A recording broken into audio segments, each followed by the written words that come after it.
At 24 years old, I was broke, working at a consultancy firm that barely paid the bills. I had bigger dreams of traveling, of studying abroad, but those dreams needed money, and my paycheck was far from enough. I needed something extra, something that would help me build up my savings without taking away from my full-time job. Around that time, I kept hearing about platforms like OnlyFans. Stories were flying around about how women were making significant money from the comfort of their homes. While I knew it wasn't for everyone and carried its controversies, I figured, why not give it a shot? Maybe I could make a little extra cash to fund my travel plans. So, with a sense of hesitation but curiosity, I created an account. I uploaded an intro video, followed by a few pictures. At first, it was slow.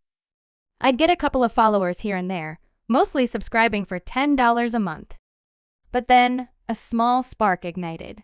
People started tipping me and paying for exclusive content, and soon my little side hustle was growing.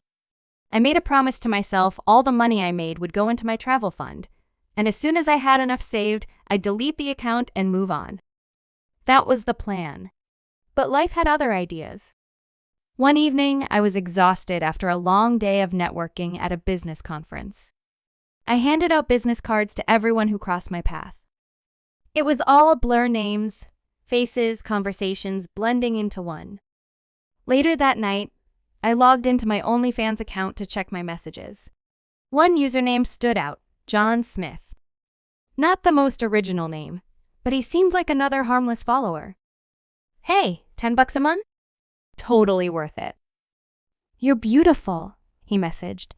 I replied with a quick thank you, and we chatted casually for a while. He asked innocent questions if I had a pet. I didn't, if I lived with someone, just a roommate who was out of town. Then his requests started. First, he tipped me $5 to pout into the camera. Then, he wanted a picture of my feet. Weird, but I figured, why not?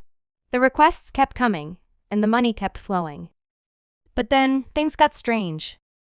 For $10, he asked me to add him on Instagram. It seemed harmless, so I agreed. But as soon as I added him, I noticed his profile had no posts, just a blank profile picture. His Instagram story, though, was active. Out of curiosity, I clicked on it. My heart dropped. The first story was a video taken from the woods outside my house. The next video, taken just minutes earlier, showed a zoomed-in shot of my bedroom window, the room where I was sitting at that very moment. The final story, recorded only 2 minutes ago, was from my front porch. He was right outside my door. A message popped up in my DMs, "Let me in." Panic surged through my body. I locked my bedroom door and called the police, barely able to speak as I told them someone was outside my house. While I waited for help, he kept messaging, "Come outside, or I'll come in." Suddenly, the door handle downstairs began to rattle. My heart was pounding as I screamed for help out of my bedroom window, but no one came. The rattling turned to banging, and then the sound of glass shattering echoed through the house. I heard him break in. By the grace of whatever higher power was watching over me, the sirens of a police car sounded in the distance. The man fled before they arrived, and I was left to explain everything to the officers. They searched the area but found no trace of him. I told them about John Smith and gave them my business cards from the networking event, believing he might have been someone I met earlier that day. But nothing came of it. No evidence, no leads, no arrests. Just an empty, gnawing fear. Whoever he was, he knew exactly where I lived. I realized the friendly questions he had asked me were his way of ensuring I was alone. I quit OnlyFans that night. Moved back in with my parents, too terrified to stay alone.